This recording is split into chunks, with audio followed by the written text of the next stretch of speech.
Hi guys, so welcome back to my perfect neutral eye series that I am putting out while I'm on vacation. Today we are going to do this look right here with the LORAC Pro palette. This is the original. This is the very first one that ever came out, and it is definitely a holy grail palette for me. I love this. I just think there's so much that you can do with it, and it's an awesome basic high-end palette to start out with. Now, a couple things you want to know about this formula, and I talked about it a little bit in my other LORAC Pro 2 tutorial. These shadows they're kind of loosely packed, and so you do get a bit of fallout with them. You want to be careful with that. If you are someone who uses liquid foundation, I feel like it is probably best for you to put your foundation on after you do your eyeshadow.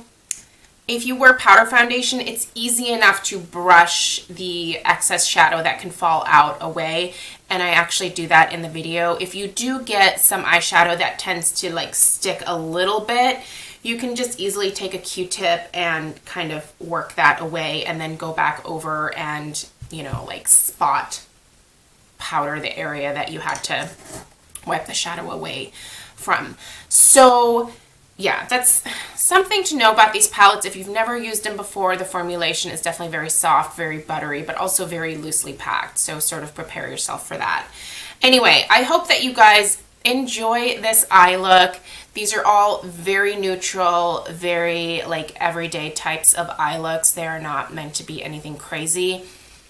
I do try to share at the end of the video what you can do to amp up the look a little bit. And usually it's just intensifying your crease color and touching up the lid shade. You can use the same colors that you did at the beginning part of your day, or, just go a step up from where you were originally starting out with everything. Sorry about that. Anyway, let's go ahead and get into the tutorial, and I hope that you guys enjoy.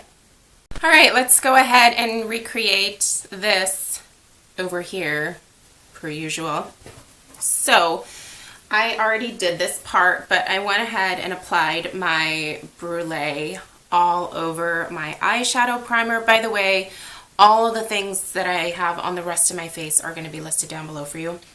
I use this to help take away that kind of tackiness that an eye primer can leave you with. So it makes the rest of the shadows easier to blend. But let's grab the LORAC Pro 1 palette. And the first thing I'm going to do is go into the color taupe right here with a blending brush. And I'm going to tap off the excess because these shadows do have quite a bit of fallout. And sorry about my little wispies here. And once again, place that product where you want it first. And then you can start blending it. I feel like with the LORAC shadows in particular, it's really best to place your color first and then start the windshield wiper blending process, because otherwise if you start to like go outside of the lines that you want to from the very beginning, it makes it really hard to blend them out again.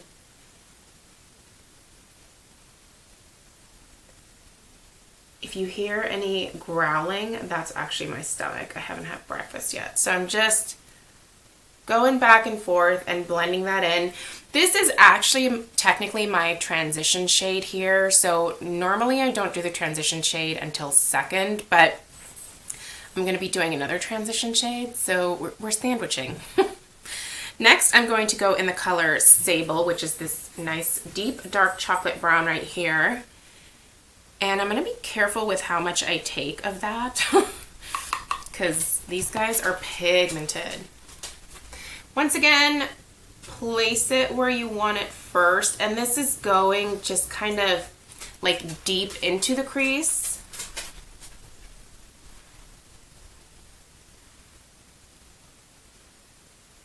And I'm even taking that darker shade into the crease on the inner corner here.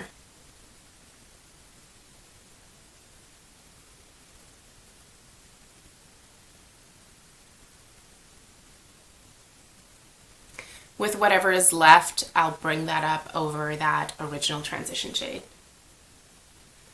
The transition shade almost provides like a guideline for me with certain eye looks, so it's kind of a good place to start.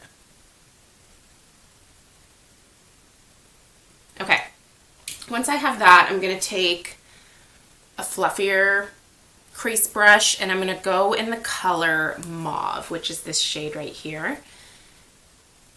Once again, gotta tap off the excess with these. They're pretty pigmented. And I'm going to take this around this outer part here to help with the gradient up north.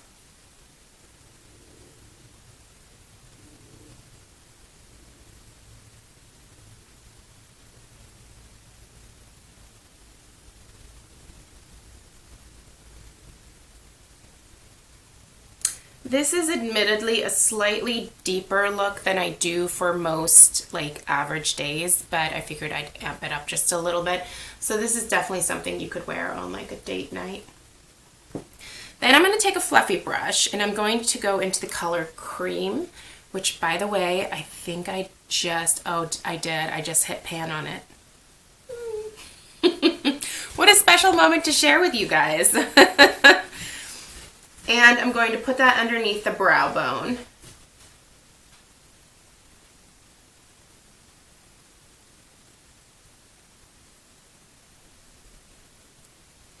Then the color White, which is a pretty stark white, so you want to be careful with this.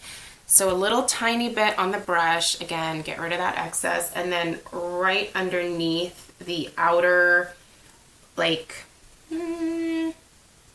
half of your brow. I like to add this as a highlight. Okay, then get the rest of the product off this brush and sort of blend everything together. Make sure it looks the same. You can go back in with your crease brush and intensify your crease if you want to, which I will typically do. Flat definer brush into the color Taupe right here, and we're going to put that on our lower lash line.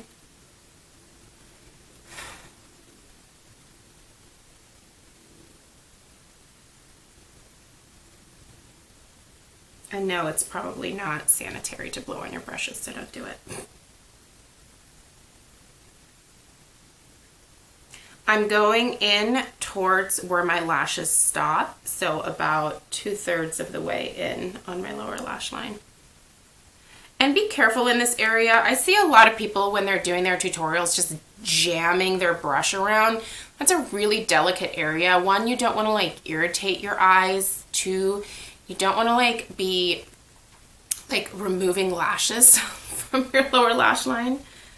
I know that my lashes, I mean, they're pretty strong, like, but if I'm really going at it with some liner or something, like they can definitely like fall out. So be careful with that. Okay, then like I've been doing quite frequently lately is I go ahead and I take the color Nude on my finger and I apply that to my lid. I've just been finding this has been working really well for those like shimmery lid shades. I think that it helps the intensity of the lid shade. Sometimes that can get a little bit washed out if you have a darker crease. And this just feels and looks more intense to me than when I apply it with a brush. But you can certainly apply a brush. These LORAC eyeshadows do very well with brushes.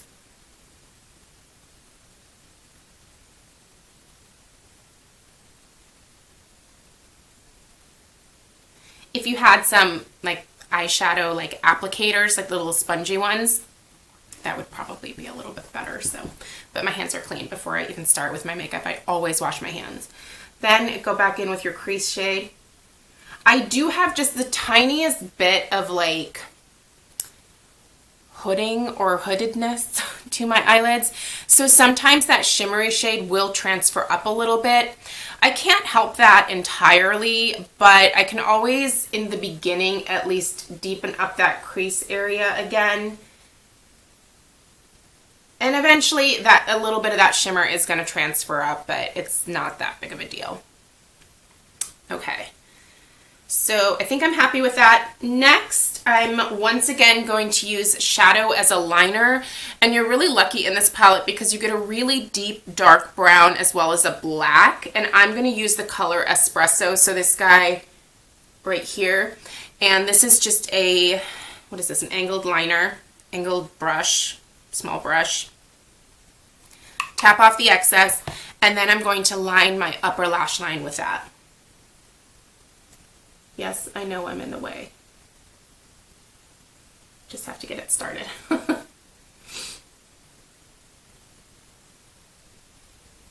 There is a lot of fallout with these shadows. You can see that I just had like a little avalanche there. I should have taken off a little bit more of that excess there. It does brush away pretty easily, so I'm not too worried about it. I have a little eyelash friend here that wants to come out and poke me in the eyeball.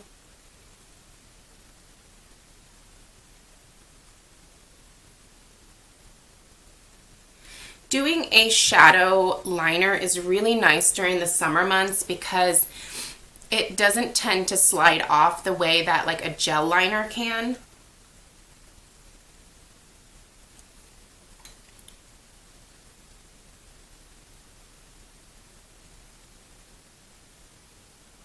If you do have a little bit of shadow that wants to stick a little bit more, just take a Q-tip to it and it'll usually take care of it. Once again, the side of the nose is really important. I tend to have shadow that falls there quite a bit, so keep that in mind. All right, I'm gonna go ahead and put on my mascara and show you guys the finished look. Okay, so mascara is finished and here is the final look.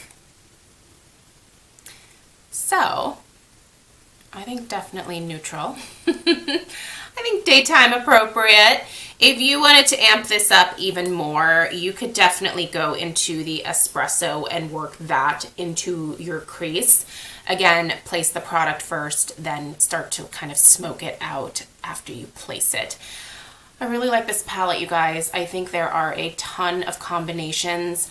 Out of all, because I know someone's going to ask, out of all 3 LORAC Pro palettes in this format, this is the one that I would recommend if you had none of them that you would get. I think it's a really great starting point because most of the shades in here are pretty warm, which I know most people tend to gravitate towards, but there are a couple of cool shades for you to be able to mix it up with. Row of mattes, row of shimmers. You can do really neutral eyes if you stick on this end of the spectrum. You can do really smoky, more colorful eyes if you go to the other end of the spectrum. This is a great palette, you guys. I think it's absolutely worth having in your collection if you don't have it in there already. And it's a total must-have for me, and I'm so proud to have hit pan on one of the colors today. I felt like I shared something special with you guys. So anyway, hopefully you guys enjoyed this. We have more looks coming up over the next few days here.